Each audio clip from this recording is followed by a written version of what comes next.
오늘 그 법상불교대화 강의 5번째 강의 시간입니다. 사찰 예절에 대해서 좀 시간에 말씀드리고 절하는 거에 대해서도 여러분에게 말씀드리고, 여러분들이 그 기초 교리 이렇게 책을 한 번씩 읽어보셨나요? 지금 보시면서 좀 다소 답답하다 이런 느낌도 들지요. 눈에 보이는 세계도 사실 복잡한데 눈에 안 보이는 그런 세계를 공부하려고 하니까 아무래도 좀 심오한 그런 철학을 담고 있어서 불교가 굉장히 어렵게 느껴지고 좀 멀게 느껴질 수가 있습니다.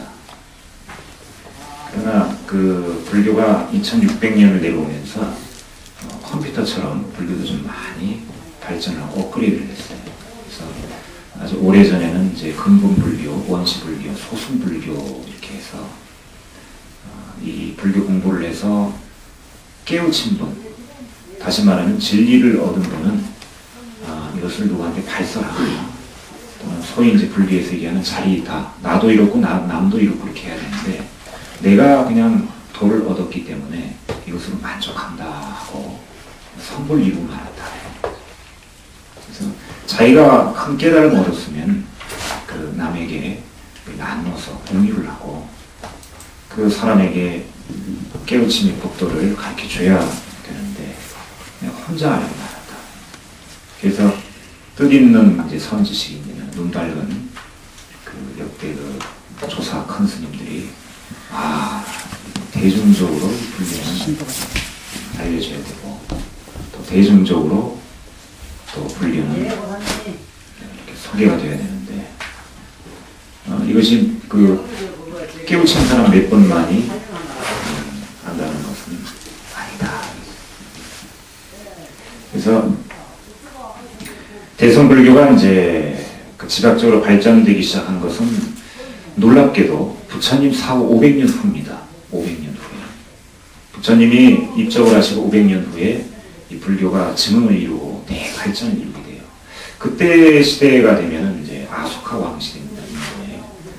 기독교 같은 경우는 아울레리우스 피테쿠스 시절에 이제 붕을 이루지만 불교는 아소카 왕 시절부터다. 우리나라에는 이제 소스림 왕 때 들어온 불교가 이제 대성불교가 되어 있습니다.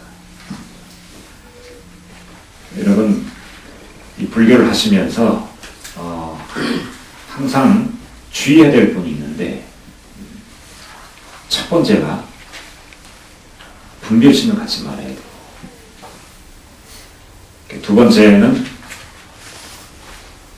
불교를 좀 넓게 봐야 되고, 또 세 번째는 불교가 추구하는 그 이상을 정확하게 파악을 해서 불교를 하는 목적과 이념이 소위 이제 메커니즘이 정확해야 된다는 거죠. 그렇지 않고 불교를 하게 되면은 소위 이제 우상불교, 기복불교가 됩니다. 우상불교라고 하는 것은 여러분들이 지금 이렇게 머리를 들고 정면을 보세요. 정면을 보면은 제일 먼저 뭐가 보입니까? 사찰의 정면을 보니까 불상이 보이죠. 삼불전이 우상입니다. 태화도 보이죠. 또 오른쪽에 보면은 산신각의 산신할아버지 보이고 우상이죠. 그러면 이제 소위 이제 타 종교에서 왜 우상 숭배를 하느냐 이렇게 불교를 두고 얘기하는데, 아니 왜 절에 우상을 놓고 씁니까? 이렇게 얘기합니다. 이것은 이제 빈 호응을 갖다 놓고 이것이 부처니까 여러분 믿어라, 이것이 진리니까 믿어라 하면 믿겠습니까? 좀 믿기가 좀 어렵지요. 왜 그런가? 중생은 견물생심이라고 했어요. 눈으로 보는 걸 믿어요. 눈에 안 보이는 것까지는, 그 영역까지는 가지 못해, 초심자의 입장에서는. 그래서 여러분들에게 이런 형상, 우상을 만들어 놓고 스님들이 이제 방편으로 어떤 그 하나의 수단으로 여러분들을 이제 참 불교인을 이끌기 위해서, 다시 말하면 높은 곳으로 올라가기 위한 사다리라고 보는데요. 어느 절이나 불상이 있고 어느 절이나 이런 그 태화라든가 우상물들이 있습니다. 그러나 이것은 하나의 방편에 불과한 것이고, 여러분들이 실질적으로 참 불교를 할 때는 분별심을 없애야 되고, 또 우상 숭배에 대한 마음을 없애야 되고, 또 세 번째는 넓게 불교를 봐야 된다.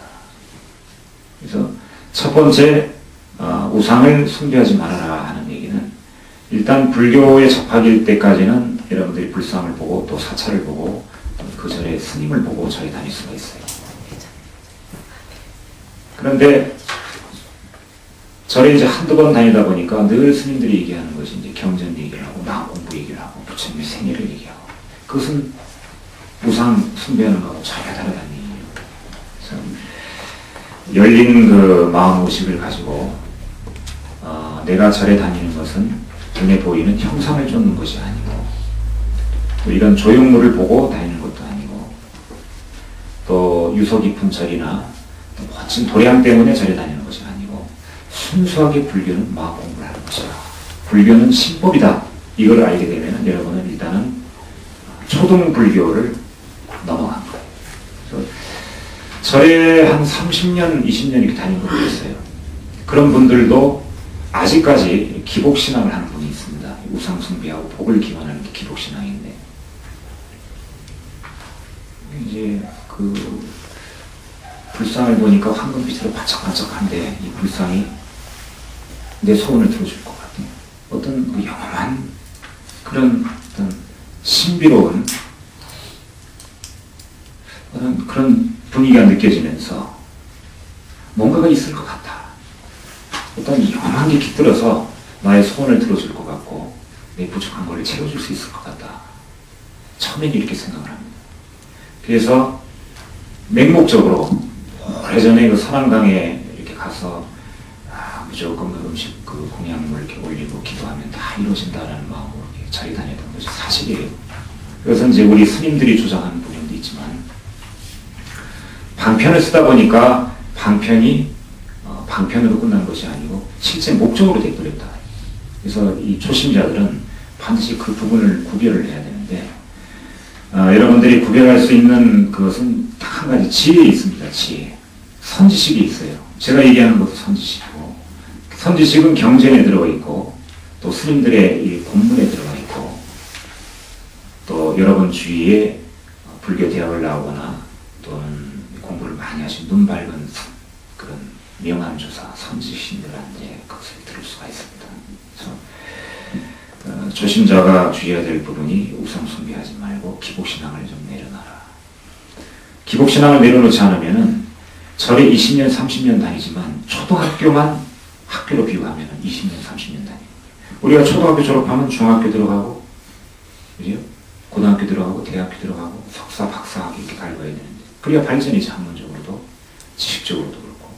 그런데 기복신앙을 한 분은 그것이 불교의 전부인 줄만 알고, 초등학교 교육만 30년, 40년 받은 걸 같지 않아요. 그래서 여러분들이 기복신앙을 내려놓고 또 초등불교라고 하는 분별심을 버려라.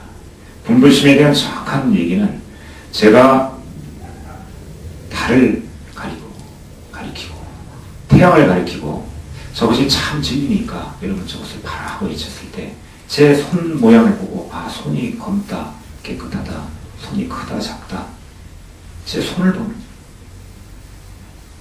이게 분별심입니다.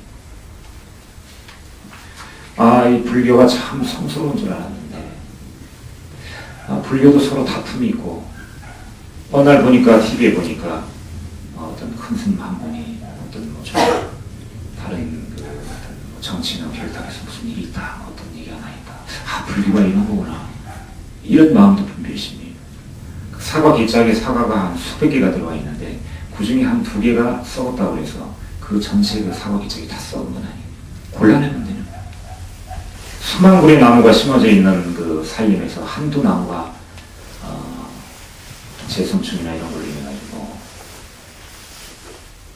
썩어가고 있다 그러면 그 밀림이 다 썩은 건 아니다.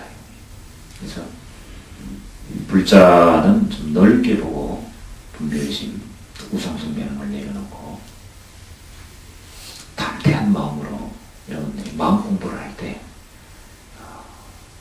진여 불성, 여러분 마음속에 있는 불성을 찾아서 깨달음의 종교, 그 깊은 마음의 공부를 할 수가 있는 겁니다. 그래서 초심자 입장에서는 그런 부분을 확실히 정립을 하고 공부를 해야 되고, 그 불교라는 그 개념을 여러분들이 정확하게 아셔야 되는데, 불은 뭐라고 그랬어요 제가? 불은 붓다. 불은 부처님. 그리고 교는 뭐라고 그랬죠? 가르칠 교를 쓰니까 부처님이 가르칩니다. 그럼 부처님은 몇 분이 있다고 그랬어요? 부처님은 3세불이 있다. 그래서 과거, 현재, 미래 부처님이 있고, 그 다음에 법신, 보신, 화신 이렇게 부처님이 있다. 불교를 두 종류로 나누면 현교와 밀교로 나눈다 이렇게 얘기를 했죠. 그래서 이제 삼신불의 개념을 다시 한번 설명드리면, 불교의 진리는 참 진리라고 하는 것은 눈에 보이지 않습니다. 여러분들이 아까 우상숭배 얘기를 하고 이 불상 얘기를 해서 불교는 눈에 보이는 것을 믿는구나. 이건 절대 아니죠. 눈에 안 보이는 걸 쫓습니다. 그래서 참 진리의 부처님은 우리가 비로자나 불에서 법신이라고 해요. 법신. 그래서 이 비로자나 부처님은 눈에 보이지가 않습니다. 만약에 형상으로 표현한다면 빛으로 표현할 수밖에 없어요. 아주 오랜 태고 때부터 존재했던 부처님이고, 여러분들 마음속에 항상 존재하는 부처님이 비로자나 부처님이고, 또 비로자나 부처님은 영혼도 아니고 어떤 물체도 아니기 때문에 이 세상 모든 자연 속에 누가 들어가 있고 여러분 마음속에도 들어가 있고, 이분을 비로자나 부처님이라고 하고, 이 비로자나 부처님을 섬겨서 늘 기도하고 또 진언을 외우는 종교가 밀교입니다. 그래서 비밀 종교를 한다 그래서 그 비밀 종교의 준말이 밀교거든요. 일본이나 이제 동남아시아 쪽에 많이 분포가 되어 있는데, 우리나라에서 이제 진각종에서 이제 밀교를 합니다. 보신이라고 하는 것은 3세불 중에 두 번째 부처님인데, 중생으로 태어나서 인간이었지만 수행이나 깨우침을 통해서 성불을 해서 부처님이 된 부처님을 보신불이라고 합니다. 그리고 삼신분 중에 맨 마지막 부처님은 화신 부처님이라고 하고, 화신 부처님의 대표적인 분이 바로 천백억 하신 석가모니 부처님입니다. 석가모니 부처님은 일부러 이 사바세계에 오셔서 중생의 어떤 고통과 어려움, 생로병사에 대한 어떤 괴로움, 사는 것에 대한 괴로움, 또 윤회를 해야 되는 괴로움, 이런 것에서 벗어나게 해주시기 위해서 인간의 몸으로 오셔서 똑같이 인간처럼 사시다가 인간도 깨우치고 자기 안에 불성을, 자기 본성을 봐서 청정한 자기 진여 불성을 봐서 부처가 될 수 있다는 것을 증명하신 분이 석가모니 부처님입니다. 그래서 화신불이라고 해요. 1100억이라는 그 숫자는 중생의 숫자를 얘기하고 지구상에 살고 있는 모든 그 미물들의 숫자를 얘기를 합니다. 그래서 법신, 보신, 화신을 반드시 알아야 돼요. 부처님의 가르침을 이제 교라고 하는데, 소위 이제 우리 기초교에 나오는 이제 삼법인이라든가 팔정도, 육바람일, 사성제, 뭐 이런 그 기초 교리들, 이런 가르침인데, 불교를 한다고 하는 것은 이런 정확한 불교의 개념이나 가르침을 알지 못하면 절대 되지 않습니다. 그래서 정확한 불교의 교리, 개념을 여러분에게 가르쳐 드리기 위해서 이 불교대학을 개설을 합니다.